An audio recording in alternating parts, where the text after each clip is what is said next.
Let freedom ring this afternoon at 2 with Sean Hannity. Right before Joe Walsh at 5 on AM 560. The Answer. Good morning, Dan, and in for Amy this morning, Sean from Elmwood Park. And the hits keep on coming. San Diego County Republican Congressman Duncan Hunter, a founding member of the Trump caucus, by the way. He and his wife indicted this morning on campaign finance-related charges. He calls the indictment a witch hunt of sorts. This is a district that could flip. But his wife's involved in it. He's a little better off than having a fixer, having a Ray Donovan, Ernie Lipschitz, though. I don't know about that. Ask Jesse and Sandy Jackson how much better it was when the wife is involved. It's the worst thing that happens. She gets divorced. She comes out a winner in the end. Come on. Right, then the divorce follows. So I don't know that it's the greatest of positions to be in. So this against the backdrop of Michael Cohen's guilty pleas yesterday and Paul Manafort's convictions, not exactly casting Trump and the Republican Party in the best light of the last 24 hours. And here's one of the things with respect to Cohen. Let's have the conversation about equal justice before the law. Let's have the conversation about political implications and what they should be. But can we not do the suspension of disbelief thing?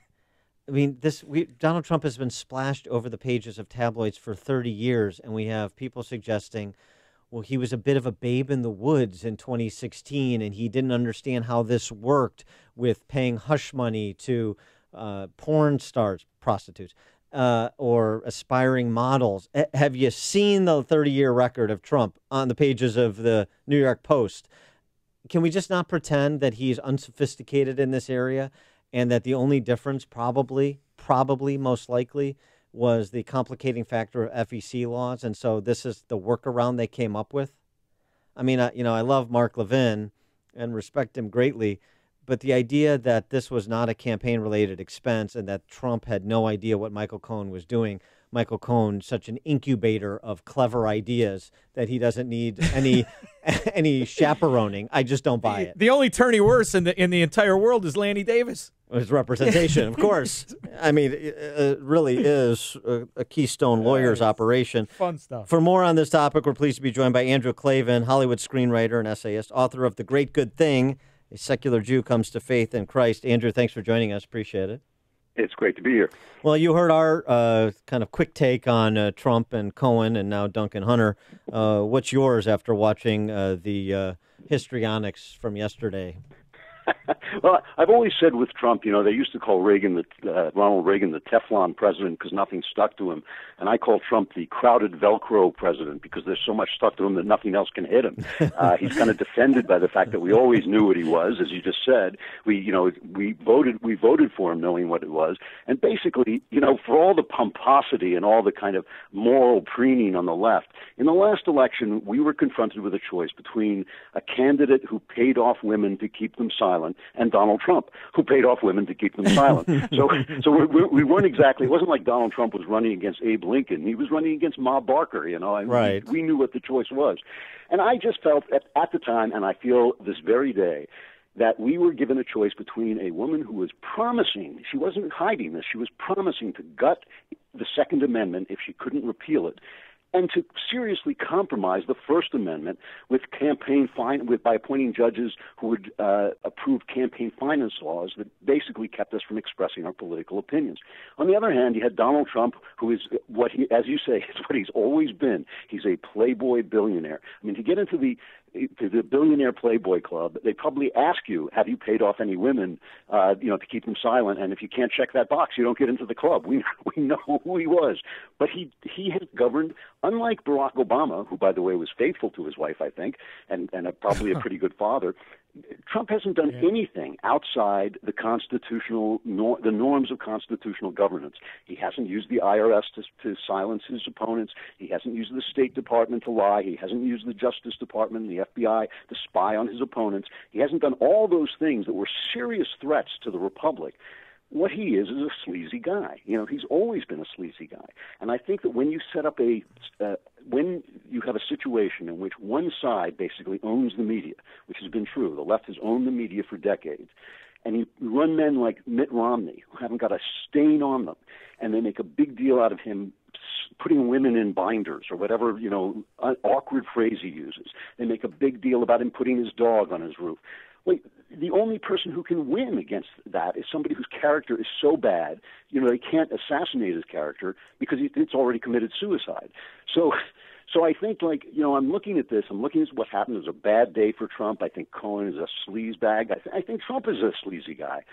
But what are we faced with on the other side? I mean, this continually comes up when we're faced with people who are openly touting socialism, which is a form of slavery, which has destroyed every nation it has ever touched. When you have people who are absolutely willing to destroy the character of men like George W. Bush and Mitt Romney, who have actually had good characters, they just didn't like them. When you have another side that calls you Hitler for supporting the Constitution, that wants to appoint judges who will rewrite the Constitution from the bench, it's just hard for me to get really, really upset about the fact that Donald Trump is Donald Trump, and he always has been, and we voted for him knowing what he is. So if the Democrats think that they're going to parlay this into some kind of impeachment thing, I think they're making a big mistake. I think after the smoke clears, they are going to realize that, for the past 40 years, they've been telling the middle of America that they stink. Their culture stinks. They're racist. They're sexist. They don't understand sexual mores. Everything has to change, men or women. They've got it all wrong. Now that group of people has finally elected a president that they like, and they think they're going to go and depose him over a campaign finance violation. Good luck. I think that's basically where I think this comes out. I do not support Donald Trump's character. I don't support the things that he's done.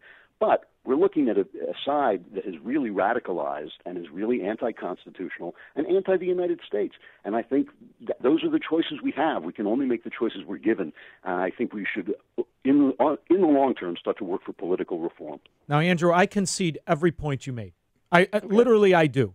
But at a certain point, isn't this our obligation? In fact, I say our responsibility to adhere to our principles as conservatives, as capitalists, as fundamental libertarians or free market people or people who don't want that tyranny you fear of.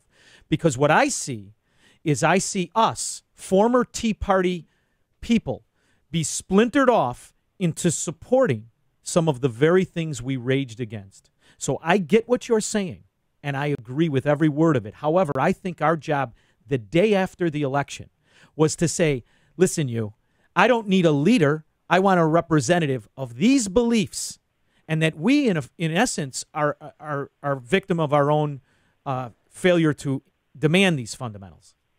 Yeah, of course you're right about this. I mean, one of the definitions of tragedy is a man being faced with two choices that are equally bad, and that's what people on our side, conservatives, have been faced with. We've been faced with the choice of either ceding our republic to a group of people who have openly promised to fundamentally transform it into something else, and supporting a man whose life has violated all our basic principles.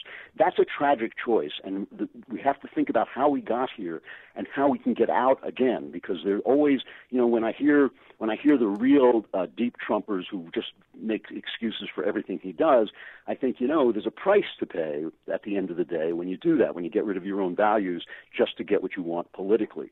And I think that, we need to start talking about reform. I think the media needs to be reformed. It can't be reformed by fiat because of the First Amendment, and I think that's right. I think that's the way it should be. But I think we should be lobbying the media and saying, you guys got to start hiring some people who represent the rest of us. It's no good to have 3 broadcast networks stacked with Democrats pushing the Democrat line. It's one of the most divisive things that's happening in this country. I truly believe that 70% of Americans agree on 70% of principles. But when you have a media relentlessly pushing Democrat policies and Democrat people while relentlessly assassinating the characters of Republicans and branding their principles as racist and sexist and the rest, that is incredibly divisive. It means we can't talk to each other. It means we can't reach out to each other. And the other thing that needs reform is our legislature. When you have Chuck Schumer sitting there waving a pen, begging the president to make a law by fiat, instead of doing their jobs of negotiating, compromising, and facing the music at home, basically the legislature, the Congress, has become a vestigial organ of the government, and that's a really dangerous thing. That means all the power resides in the presidency, and we have to deal with these impeachment threats constantly, constant personality discussions, instead of dealing with policy and law, which is what we've been dealing with. But you're right. This is a sad choice to have to make. Right now, I stick to my guns that I want to defend the republic, even if it means supporting a guy like Trump. I still feel that's the right choice to make. But it's not pleasant, and never has been. Well, here's the thing. Even if you're right, and others have suggested that if the Dems do move to impeach, if they were to take the House, for instance, that would be a vast overplaying of their hand, and it would boomerang on them and benefit Trump in 2020. Even if that's true, that doesn't mean that Trump is always playing 24-dimension chess, as is suggested, and it doesn't mean that he can't improve on the job. And one of the things is how he's handled this matter of Stormy Daniels, because really what we're talking about legally here is de minimis. $130,000 in the grand scheme of FEC law is not a big number. It usually is accompanied by a fine if you fail to report, even if there was some sort of willful intent to mislead.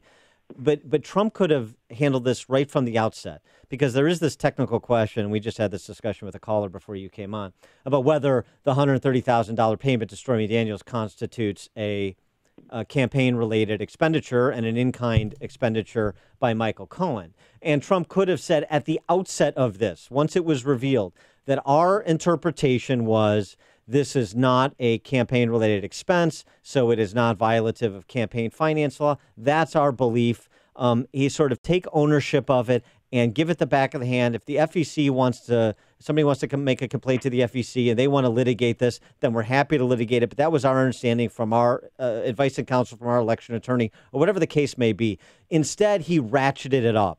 Instead, he went after Cohen and Stormy Daniels and this entire prosecution the same way he's gone after the Russian collusion investigation, where no evidence has been produced. But there was evidence here. And so he turned a de minimis thing into a de maximis thing, and now this is boomeranging on him. You know, it is funny because you're absolutely right about this, but it is kind of funny because one of the things we're also looking at is this kind of coup attempt by what they now call the deep state. And actually, I think that's a fair label for it. You know, this administrative state, people, unelected people who basically don't like the fact that he came in shouting at them and promising to clean them up. So on the one side, you have this completely lawless coup attempt by guys like John Brennan and James Clapper and possibly the FBI. And on the other hand, you have this guy who just sprays everything like with a machine gun and can't tell the difference between a collusion investigation that actually does seem to me to be a witch hunt and something like this that he could have said, look, you know, you knew what I was when you elected me. I haven't lived the best life. I'm here to help America. You know, if he had done that, he'd have blown him right out of the water. You're absolutely right. He is not the most strategic. You know, people say he's playing three-dimensional chess, but what he really is he's like a running back. He's a guy who senses daylight and runs for it. And a lot of times that works. He's been incredibly successful in everything he does. But a lot of times you run into a wall of defense. And that I think he's much more running by his gut than he is by his brains. And his gut is always to attack, always be on the offensive, always strike back with everything he's got. And it doesn't always serve him well. And I think in this case he could have blown this whole thing up just by being honest about it, because we all knew already. We know who he is. He is Andrew Klavan, screenwriter, Hollywood screenwriter, essayist, and author of The Great Good Thing, A Secular Jew Comes to Faith in Christ. Andrew, thanks as always for joining us. Appreciate it. Great talking to you. Thanks a lot. And you join us on the Turnkey.pro answer line. It's what Chicago is talking about. It's Chicago's Morning Answer with Dan and Amy on AM 560. The Answer. Hey, join the Heartland Institute and me on Friday, October 26th for the